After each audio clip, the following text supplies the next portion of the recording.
दोस्तों नमस्कार। राष्ट्र प्रथम के विशेष कार्यक्रम में मैं मयूर जानी आप सबका स्वागत करता हूं। आज हम ये विशेष कार्यक्रम जो है वो कर रहे हैं एक बहुत ही संवेदनशील और बड़े गंभीर मुद्दे को लेकर, जो कि गुजरात से संबंधित है। आप सब जानते हैं गुजरात में आने वाले दिनों में विधानसभा चुनाव बिल्कुल सर पे हैं, मिला के 3 महीने का समय, और उस दौरान अलग अलग तबके के लोग, अलग अलग समुदाय और अलग अलग क्षेत्र के लोग जो हैं वो अपनी मांगों को लेकर गुजरात सरकार को घेरने में लगे हुए हैं, क्योंकि उनकी मांगें उनको लगता है बिल्कुल जायज़ है। उनमें से एक बहुत बड़ा तबका है जो कहा जाता है कि 10 लाख से भी ज़्यादा लोग हैं गुजरात में जो पशुपालन के व्यवसाय से जुड़े हैं, जिनको गुजरात में मालधारी कहा जाता है। तो ये जो पशुपालक हैं वो पिछले कुछ समय से एजिटेशन पे थे, उनके धरना प्रदर्शन भी उनका हो रहा था।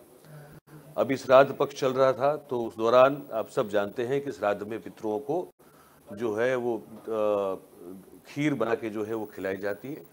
बुधवार का दिन ऐसा रहा कि पूरे मालधारी समाज ने, पूरे पशुपालक समाज ने गुजरात में दूध हड़ताल कर दी, और इसके चलते दूध जो है वो नर्मदा नदी में अभिषेक के तौर पे बहाया गया। दूध सिविल अस्पतालों में गरीबों को या बीमार इलाज जो करवा रहे थे उनको जो है वो मुफ्त पिलाया गया, लेकिन दूध जो है वो डेयरी तक नहीं पहुंचाया गया। दूध जो है वो आम जनता के लिए जो उपलब्ध होना चाहिए था वो नहीं करवाया गया।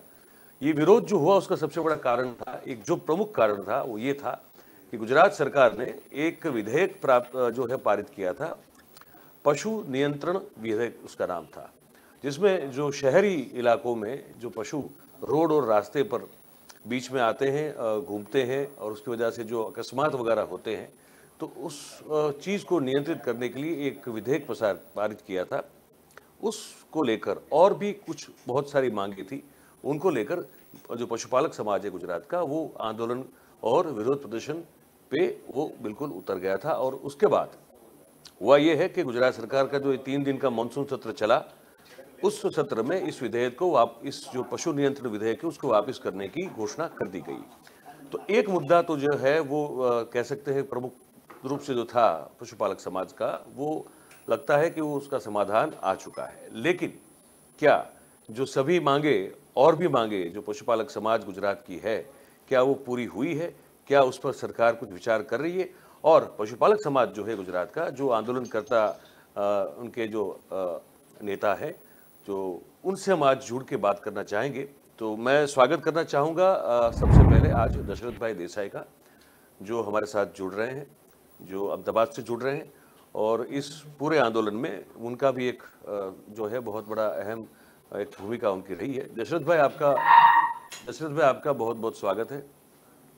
और साथ में राजू भाई भी जुड़ गए हैं, राजू भाई देसाई जी वो भी जुड़ गए हैं हमारे साथ। दोनों सज्जनों का, दोनों महानुभावों का स्वागत है राष्ट्र प्रथम में। मैं शुरू करना चाहता हूं दशरथ भाई आपसे। ये एक आपकी जो मांग थी वो तो अब मांग ली गई है, सरकार ने विधेयक जो है वो वापस खींच लिया है। तो और क्या है जो आप चाहते हैं कि आपकी बात को सुनी नहीं जा रही, आपकी मांगे और क्या है? एक्चुअली मयूर भाई, हमारी मूवमेंट जो चल रही है आफ्टर 1991, जब उदारीकरण का दौर आया और शहर डेवलपमेंट होना शुरू हुआ, तो हमारी बात ये थी कि पहले तो आपने कहा 10 लाख पशुपालक है, तो ओवरऑल हमारी जनसंख्या है मोर देन 70 लाख, मतलब 70 लाख से ज्यादा है। 10 लाख लोग शायद ऐसे हो सकते हैं जो कहीं और पेशे में चले गए। हम हमारी जो सिटी होते हैं उनमें ये लोग गांव इंक्लूड कर लेते हैं। No doubt we welcome development, पर गांव का जैसे हमारे संविधान की कलम 48 उसका अनुच्छेद है अ, उसमें कृषि और पशुपालन एक सिक्के की दो पहलू कही गई है। कम नसीबी ये रही कि देश में कृषि को काफी प्राधान्य मिला, पशुपालन वही का वही रह गया। गुजरात सरकार का 85-87 का एक जीआर है गवर्नमेंट नॉर्म से, इसमें ऐसा है कि अगर आपके पास 100 कैटल है तो 40 एकड़ गोचर लैंड ओपन होनी चाहिए। तो जो सिटी में गांव आ गए, तो गांव का तबक्का पूरा देहाती था, किसी को कोई तकलीफ नहीं थी।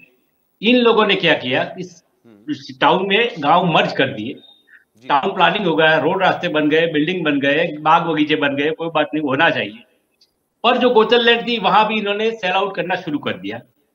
103 करोड़ लाख चौरस वार से चौरस मीटर से ज्यादा जमीन गोचर लैंड गुजरात सरकार ने उद्योगपति को दे दी है।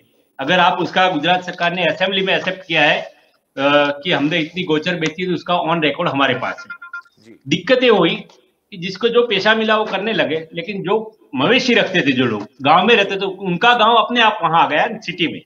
गाय गांव सिटी में नहीं आई, सिटी वहां चला गया। तो पहले हमारे सुरेंद्र पटेल काका करके थे, भाजपा के थे, ओडा के चेयरमैन थे, वो ये कम से कम बाग बगीचे की तरह ओपन प्लॉट रखते थे। अभी पिछले 10-15 साल से हुआ कि प्लॉट को ये लोग टोटल कॉर्डन कर देते हैं। कॉर्डन करने से, जैसे श्रावण जैसा पवित्र महीना होता है हमारे हिंदू में, तो लोग थोड़ा पुण्य दान ज्यादा करते हैं। भैंस हो तो वो थोड़ी गंदगी में रह सकती है, गाय नहीं रह सकती। सुप्रीम कोर्ट का और गुजरात सरकार का भी 2012 का जजमेंट है कि कुदरती संसाधन जो है उसमें हमारे जितना ही हक उनको है। दूसरी बात, अगर मालिक साथ में हो और वो ले जाए तो उसको कोई प्रॉब्लम नहीं होना चाहिए। यहाँ इतना कानून आया कि देश में कम नसीबी का है। 800 साल पहले शायद मुगल काल में भी ऐसा कानून नहीं। एक गाय की कीमत होती थी 20-30-50 हजार मैक्सिमम। नामदार गुजरात सरकार ने जो नया विधान वो पारित किया, उसमें इसकी जोगवाई की थी 1 लाख रुपया, जो कोई वजूद ही नहीं उसका। प्लस जो रखता है उसको दंड करना, पासा कर देना, टाडा कर देना। ठीक है, गुजरात में ड्रग्स आप पकड़ो तो 100 नंबर डायल अलाउड नहीं, दारू बार बार पकड़ो तो अलाउड नहीं। लेकिन अगर आप अपने पशु के लिए कैटल घास ले जाते हो उसको खिलाने के लिए, तो वो आपको फोन करके गुजरात सरकार ने ऐसे एफिडेविट करके रखा है। हमारी मांग थी कि गोचर लैंड ओपन करो। फिर सौराष्ट्र में गिर बड़ा जो वहां हमें जो एक दर्जा मिला हुआ था वो 1953 से, ट्राइबल दर्जा की, जो जहां जंगल में रहते हैं वो लोगों को, उनके जो एसटी सर्टी थे वो पूरे अलॉट करने बंद कर दिए।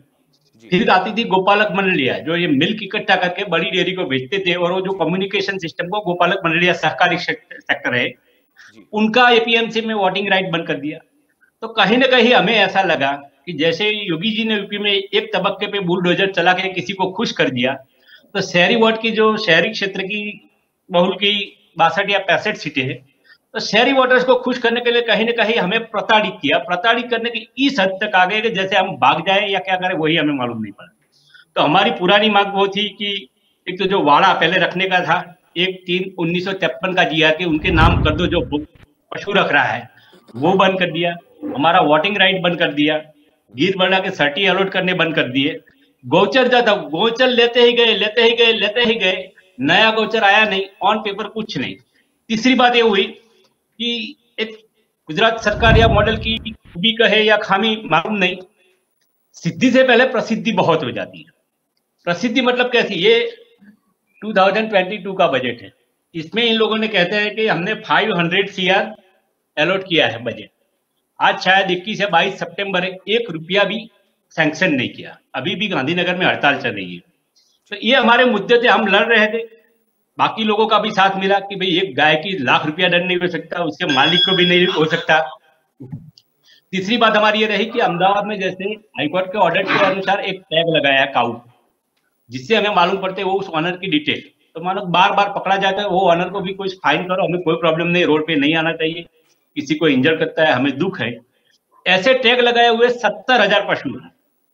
70,000 पशु, मानो कि एक पशु को अंदाजन, ऐसा एक अंदाजा कि 11 से 23 किलो उसको घास चाहिए 24 आवर में, एक दिन में। तो इन्होंने बैन लगा दिया कि सिटी में कोई भी आप घास नहीं ला सकते। तो हमारी डिमांड ये थी, कम से कम जो 70,000 70,000 कैटल जो है जिनका रजिस्ट्रेशन है, ऑनर डिटेल आपके पास है, उनके लिए तो घास आना देना चाहिए। तो फिर शुरू हुआ हफ्ता राज। घास नहीं आता है नहीं है, गाय भूखी मरती ऐसा ही नहीं है, हम हफ्ता देते हैं, ले जाते हैं। तो ये कहीं ना कहीं एक ज्यादती कही जाए या अन्याय ही कहा जाए। उसके लिए हम हमारी मांग लड़ रहे थे। बीच में मार्च महीना में विधेयक आ गया, तो विधेयक को हमने प्रायोरिटी में दे दी कि भाई पहले तो विधेयक हटाओ, वरना हम नहीं। 42 से 46 विधानसभा सीट ऐसी है कि जहां पे हम 7,000 से लेके लगभग 40,000 तक हमारे वोट है। कहीं पे हम किंग है, कहीं पे किंग मेकर है। 3 या 4 विधान लोकसभा सीट इंफेक्टेड है। तो फिर हमने सरकार को चेतावनी दी कि बाद में हमें मत कहना, पहले विधायक लो, बाकी हमारी डिमांड तो खड़ी की खड़ी है। तो 10-11 मांगे थी, उसमें से एक एक्सेप्ट की है, ठीक है, उसके लिए वेलकम एंड थैंक यू। पर बाकी गौचर लैंड ओपन करो, बाकी वाड़ा का प्रश्न है, गोपालक मंडलियों का प्रश्न है, ये सब खड़ा है, और उसके लिए हम आगे संघर्ष करेंगे और लड़ेंगे अपने हक के लिए। राजू भाई, मैं आपके पास आना चाहता हूं।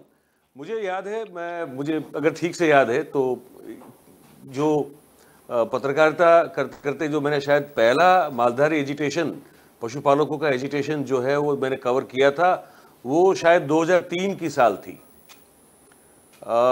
उस समय भी जो है ऐसी कुछ स्थिति हुई थी और हाईकोर्ट ने फटकार लगाई थी और फिर पशु जो आवारा पशु या आपके पशु लेकिन जो रोड पर रास्ते पर घूमते रहते हैं तो उसको लेकर एक कुछ निर्णय लिया गया था और फिर आप लोग उस समय भी रोड पर निकले थे, जहां तक मुझे याद है। अगर मैं गलत हूं तो आप मुझे टोकिएगा। उसके बाद बीच बीच में समय समय पे ये होता रहा है। तो ये जो पशुओं का मुद्दा है वो मुझे लगता है कम से कम 20-22 साल से तो मैं देख रहा हूँ एज ए जर्नलिस्ट कि ये कहीं ना कहीं लगातार ये होता है, उठता है। 2005 में भी उठा था ये भी मुझे याद है। उसके बाद दो तीन साल में ये उठता रहता है, कोई ना कोई हाईकोर्ट जाता है, हाईकोर्ट पे फटकार लगाता है, फिर आप पर जो है वो म्यूनसिपैलिटी वाले जो है वो आ जाते हैं, वो पशु पकड़ के ले जाते हैं, फिर आपके और इनके बीच में जो है संघर्ष होता है। ये दृश्य जो है कोई नए नहीं है, ये पुराने हैं। मुझे दो चीजें आपसे समझ नहीं राजू भाई। एक तो ये है कि क्या, क्योंकि हम भी जब अहमदाबाद में या कहीं गुजरात के किसी शहर में निकलते हैं, आप भी हमारी तरह इस राज्य के और देश के सिटीजन हैं, जब आप लोग भी निकलते होंगे आप भी देखते होंगे कि बहुत सारे पशु जिसमें ज्यादातर गायें होती हैं, वो गायें रोड पर निकलती होती है, वो कुछ भी खाती रहती है वहां पे। तो वहां वो रोड पर क्यों निकलती है? मतलब आपके पास अपना जो बाड़ा वाड़ा नहीं होता है क्या? वो रोड पे निकल के कुछ भी ये प्लास्टिक जैसी चीजें खाती है। क्या आपको लगता है कि पशुपालक समाज की भी कुछ जिम्मेदारियां है कि पशु जो है वो रोड पर निकलने के बजाय उनको वो जहां है, आपने जहां बांध के रखा है वहीं उनको चारा मिल जाए? नहीं हो सकता। मैं कुतूहल के तौर पे पूछ रहा हूं आपको, जिज्ञासा बस पूछ रहा हूं मैं आपको। देखिए मयूर भाई जी, सबसे पहले तो मैं आपको ये बताऊं कि गाय जो रोड पे रहती है और गाय के रोड पर रहने से कोई एक्सीडेंट होता है, कोई इंजर्ड होता है या सपोज ना होवे और किसी की डेथ होती है, जी, उसको तो हम भी बहुत बुरी तरीके से निंदा करते हैं। ये होना ही नहीं चाहिए जी, और पशुपालकों की जिम्मेदारी भी होती है। लेकिन आपने अभी बोला कि मैंने 2003 में जब पहली बार ये पशुपालकों का, मालधारियों का किया था, उस वक्त एमआर शाह करके अपने हाईकोर्ट के जज थे। जी, जी, उन्होंने अपने हाईकोर्ट के डिसीजन में ये कहा था कि भाई आप ये जो पशु है, मतलब गाय या दूसरे जो भी पशु सिटियों में जो घूम रहे हैं, उनको कहीं सेटल करो। लेकिन उससे पहले जो मालधारी है, मालधारियों की समस्या क्या है उसकी तह में जाइए, उसकी जड़ में जाकर उसका निकाल लाइए। तभी आपने बताया कि ये मैं 20-25 साल से देख रहा हूं, लेकिन उसमें ऐसा है मयूर भाई कि ये जो बीजेपी सरकार पिछले 27 साल से है गुजरात में, बिल्कुल, उनको खाली जब चुनाव आता है तो जैसे दशरथ भाई ने कहा कि कुछ ऐसे चौक्कस तबके को खुश करने के लिए ये लोग ला देते हैं और हाईकोर्ट में पीआईएल करने वाले भी उनके ही लोग होते हैं। 2003, 2005 से लेकर 2008 तक हाईकोर्ट ने बीजेपी सरकार गुजरात को फटकार लगाई है। उन्होंने ऐसा कहा है कि भाई आप जो पशु यानी जो गाय सिटी में घूम रही है खुली, उसका मूल कारण क्या है ये आप जानिए। मूल कारण मयूर भाई ऐसा है, मेरे भाई मित्र दशरथ भाई ने कहा 103 करोड़ चौरस मीटर गौचर जी, पहले गायों के लिए आरक्षित थी। उसमें गाय रहती थी, चरने का भी काम उनका था। तो आपने शायद देखा होगा, आप भी एज ए सीनियर एडिटर, तो आपने भी देखा होगा कि आज से 20-25 साल पहले जितनी गाय आज अपने सिटी में दिख रही उतनी नहीं दिखती थी, जी, बहुत रेयर केस में दिखती थी। तो जो गौचर था, डेवलपमेंट वेलकम, डेवलपमेंट की हमें जरूरत है, डेवलपमेंट होना चाहिए, लेकिन डेवलपमेंट के साथ साथ जो मालधारी है, जो पशुपालक है, उनका भी तो ख्याल रखना चाहिए ना। जैसे समझो कि 1960 या 1962 के आसपास अहमदाबाद में 3 पशुपालकों के लिए, मालधारियों के लिए कॉलोनियां बनाई गई थी। तब अहमदाबाद म्युनिसिपल कॉर्पोरेशन की हद वहां नहीं लग रही थी, तब वो नगर पालिका या ग्राम पंचायत में ये तीनों कॉलोनी आ रही थी। अब परिस्थिति ऐसी है मयूर भाई कि अब कॉर्पोरेशन में आ गई, तो उनका जब वहां गौचर दिया हुआ था, आज वहां गौचर है नहीं और गौचर बिल्डरों को बेच दिया। और पशुपालक जाएंगे कहाँ? आप बढ़ते बढ़ते बढ़ते बढ़ते पशुपालकों और गायों के बीच में आ रहे हैं। तो हमारी एक ही डिमांड थी ये गौचरों को लेकर, और जो मतलब जो पशु घूम रहे हैं सब जगह रोड पर, तो भाई हमको आप कॉलोनियां बनवा के दो।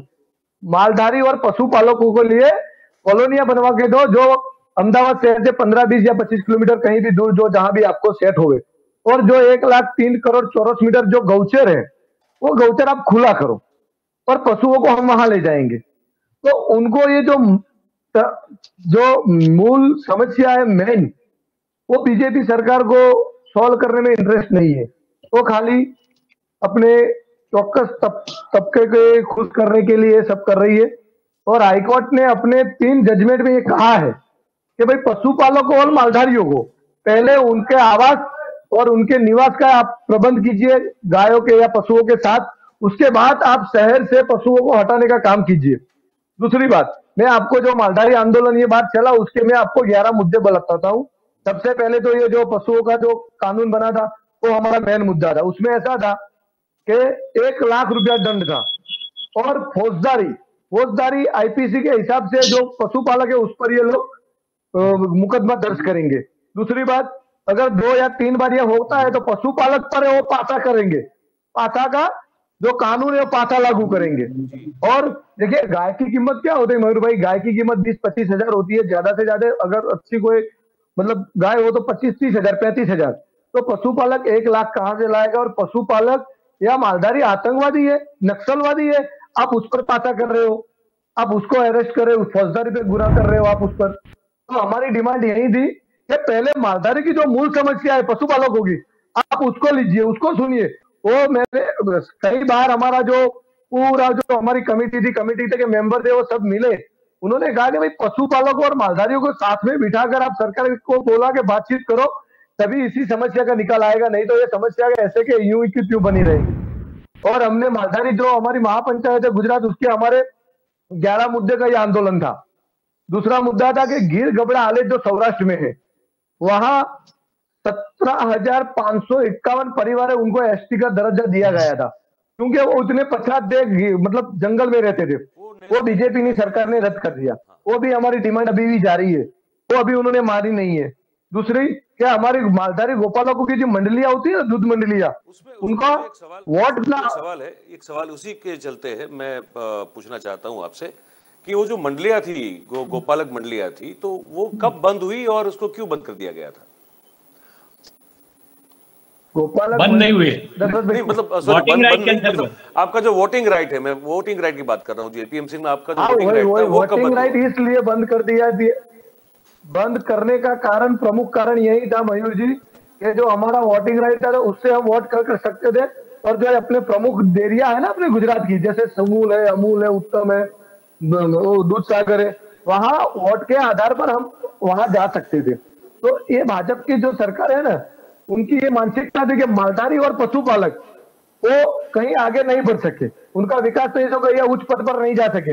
ये मानसिकता के चलते इन्होंने हमारे वोट रद्द कर दिए मंडलियों के। दूसरी बात मैं आपको बताऊं, नहीं मतलब टेक्निकली कारण क्या बताया था? कुछ तो बताना होगा ना, कुछ तो बताया होगा कि भाई इस कारणवश आपको आपका वोटिंग अधिकार अब हम समाप्त कर रहे हैं, कोई कारण दिखाया होगा, बताया होगा, वो कारण क्या था? क्योंकि मैक्सिमम हमारा ही कब्जा था मयूर भाई, मैं बताऊं।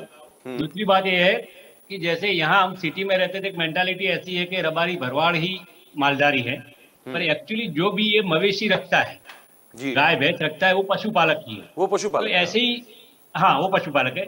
तो उन लोगों का ही उनपे होल्ड था, ठीक है, वो अपना एक दबदबा था, जमा हुआ था, और उसमें मालधारी मैक्सिमम थे। डीसा, चाणस्मा, पाटन, सिद्धपुर, वहां वो ही बने हुए थे, मतलब वो जम के चुनाव हो, क्योंकि उनकी कास्ट बेस्ड वोट था, तो इनको जगह नहीं मिल रही। तो इन्होंने पहले क्या किया, एक डिस्ट्रिक्ट में ट्राई किया, लीगल बैटल कर दी, फिर 2-3 साल पड़ा रहा, पेंडिंग पड़ा रहा, तो वहां से वोटिंग राइट हटाया। 1-2 जगह में भी ऐसी कुछ डिस्प्यूटेड, जो भी कोई घपला हुआ, डोंट नो एग्जैक्ट क्या हुआ है, तो वो हुआ, तो उसके बेस पे फिर सरकार निर्णय ले लेगी कि इनको पूरे ही निकाल दिया। तो एक बड़ा इश्यू है, खासकर नॉर्थ गुजरात में काफी बड़ा इश्यू है, तो ये शायद ये लोग फेस करेंगे चुनाव में, क्योंकि काफी पशुपालक है जो हमारे साथ में ही है कि भाई आप अकेले नहीं, क्योंकि वो भी फिर बिखर गए ना कहीं और आ गए टोटली पॉलिटिकल, जो बाय फ्लाइट लोग आते हैं, खुदा लेके बैठ जाते हैं, अहमदाबाद रहते हैं, वहां जाके एपीएमसी के चेयरमैन बन जाते हैं। दिक्कत ये है ना। दूसरी बात आपने कोर्ट की कही, कोर्ट में 2 ही पिटीशन चल रही है, 979 2090 की और 179 2070 की, ये 2 ही चल रही है, ठीक है। गौचर की काफी चल रही है, इनमें मानो कि ये लोग क्या करते हैं हमें प्रताड़ित करने के लिए। कोर्ट ने ऐसा कहा कि अगर रोड पे कोई घास बेच रहा है तो उसको हटाओ, क्योंकि ट्रैफिक न्यूसेंस होता है, वहां गंदगी भी होती है। कोर्ट ने ऐसा कहा, उसका अर्थघटन गुजरात सरकार ने ऐसा किया कि घास आना ही बंद कर।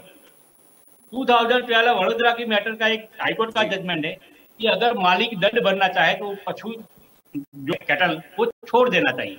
अब इन्होंने मन गढ़ अपने घर का कर दिया है कि 90 दिन तक छोड़ते नहीं, न ये लोग फंड रिलीज करते हैं, न ये लोग दंड लेके पैसा करते हैं। तो कहीं ना कहीं कोर्ट की अवमानना तो वहीं पे भी बन रही है। कोर्ट ने 3 बार कहा, गुजरात सरकार ने गुजरात विधानसभा में एक्सेप्ट किया है कि 15 लाख चौरस मीटर कहाँ गई, तो अहमदाबाद की 15 लाख चौरस किलोमीटर कौन से एरिया की जमीन जो लगभग गौचर लैंड से उस पे एंक्रोच हो गए। तो यहाँ पे हम वो बात कर रहे हैं कि 100 एक पशु पे 40 एकड़ गोचर होनी चाहिए। चलो बाकी पशु आप लाख छोड़ दो, जो आपने 70,000 के जिसने आपने रजिस्ट्रेशन फी लिए उसके अकॉर्डिंग तो गोचर अलॉट करो, तो भी 20-22 हजार एकड़ गोचर होना चाहिए। तो गोचर एक भी नहीं है, सिर्फ छीनने की बात। तो फिर आखिर इंडिया में तो है डेमोक्रेसी, हम लड़ेंगे, चुनाव आ रहा है, चुनाव का भी हमने सरकार पे दबाव बनाया। मेन बात यह है कि गोचर, अगर आप हाईकोर्ट की एक बात मान रहे हो कि कैटल रास्ते में आके फाइन करो, आना वेलकम है, हमें हम भी मानते हैं कि नहीं आना चाहिए रोड, तो वो करो। तो कोर्ट ने तो 3 बार वही कहा है। कोर्ट ने तो ये भी कहा कि हर एक पुलिस स्टेशन में सीसीटीवी कैमरा होना चाहिए, क्यों नहीं है? तो कहीं ना कहीं हम पे ही अटैक बनाया जा रहा है। तो और शहरी जनों को खुश करने के लिए ये विधेयक शायद लाया गया था, जो उनको बैकफुट होना पड़ा। मुझे एक चीज समझ नहीं आप दोनों से, जैसे मैं पहले कह चुका हूं, आप भी जानते हैं, आप मानते भी हैं कि ये समय समय पे होता रहता है ये, और खास तौर पे जब चुनाव आसपास होते हैं तो ये मुद्दा उछलता है। आप लोगों का कहना है कि भारतीय जनता पार्टी ही किसी से कोर्ट में याचिका दायर करवाती है और फिर ये सब होता है, ये आप कह रहे हैं, मुझे लगता है उसमें तथ्य भी है। मुझे ये समझ में, आप दोनों से ये समझना है अभी कि जब ये इतने सालों की समस्या है और हर बार चुनाव से पहले आपको वादा कर दिया जाता है, उसके बाद जब वो वादा पूरा नहीं होता है तो फिर चुनाव के बाद आप भी जो हैं सब उसको लेकर फिर उतने जोश और इतने मक्कमता से तो आप मांग नहीं करते ना, फिर आप भी ठंडे हो जाते हैं। ठंडे नहीं आप मतलब पूरा पशुपालक समाज की बात कर रहा हूँ मैं, मालधारी समाज की बात कर रहा हूँ। हाँ, मालधारी समाज नहीं, अगर अर्बन एरिया की बात करें तो मानसून के खासकर 2-3 महीने में ही प्रॉब्लम होता है कि जो मैंने कहा होता है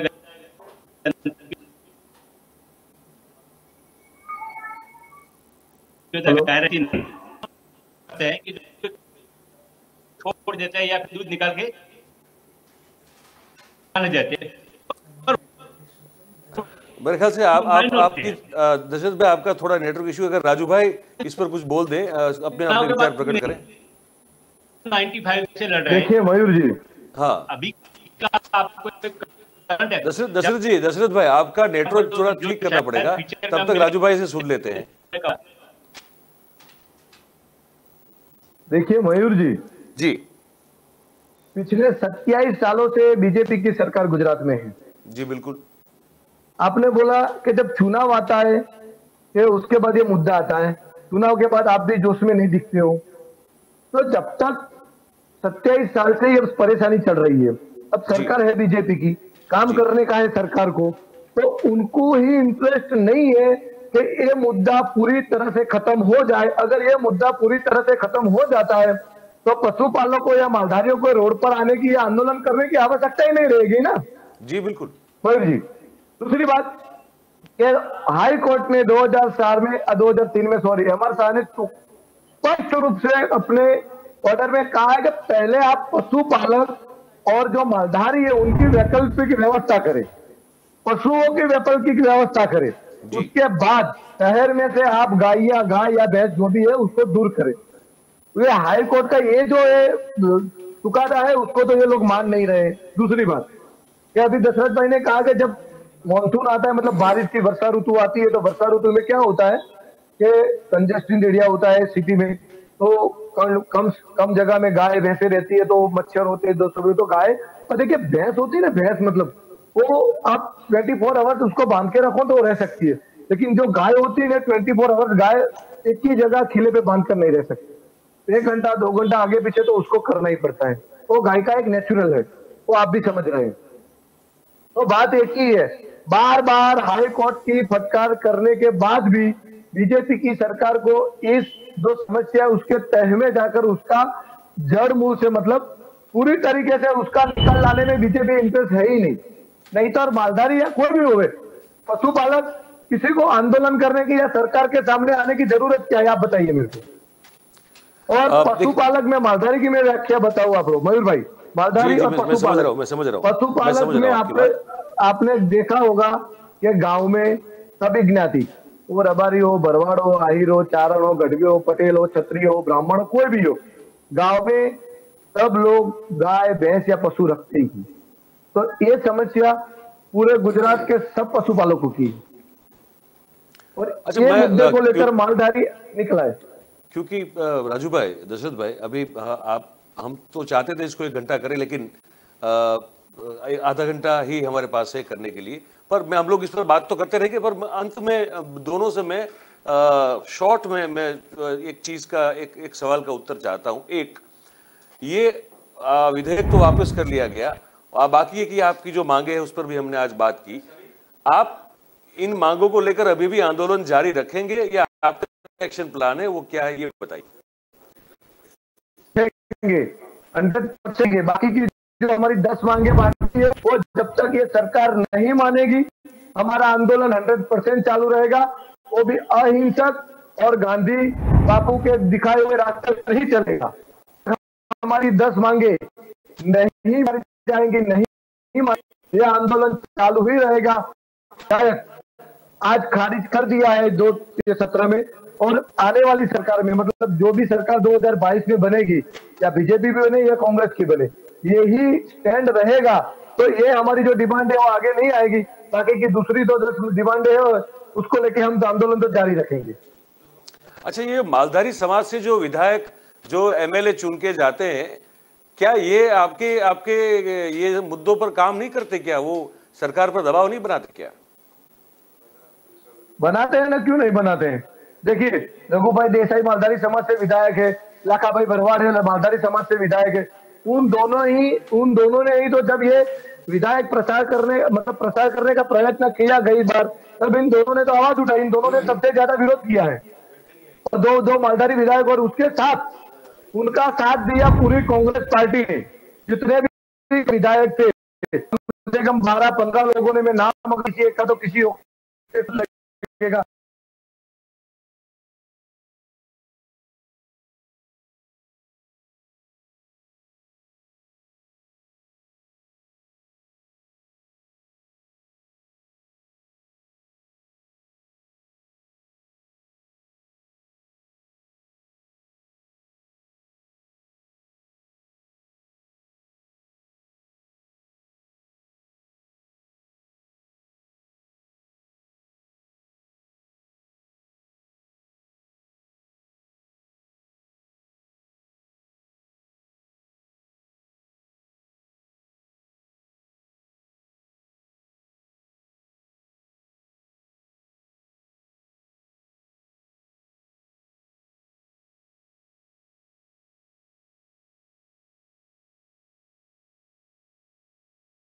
लेकिन 10 और बड़ी मांगे जो बहुत ही महत्वपूर्ण है और लगता है कि काफी रीजनेबल है, और उस पर अब वो अड़े रहेंगे। और चुनाव अभी 3 महीने की दूरी पे है, उससे पहले ये बता रहे हैं कि ये आंदोलन को और मजबूत करेंगे, ताकि उनकी जो है वो पिछले इतने जो 3 दशक या 2.5 दशक से जो उनकी मांगे सिर्फ सुनी जा रही है, पूरी नहीं की जा रही है, इस बार के चुनाव से पहले वो चाहते हैं कि सब मांगे उनकी पूरी हो जाए।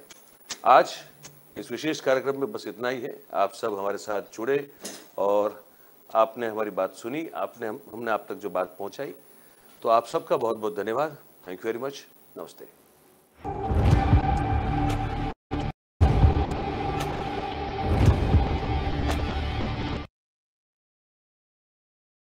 बोल धरती जयकारा, गगन है सारा गूंज।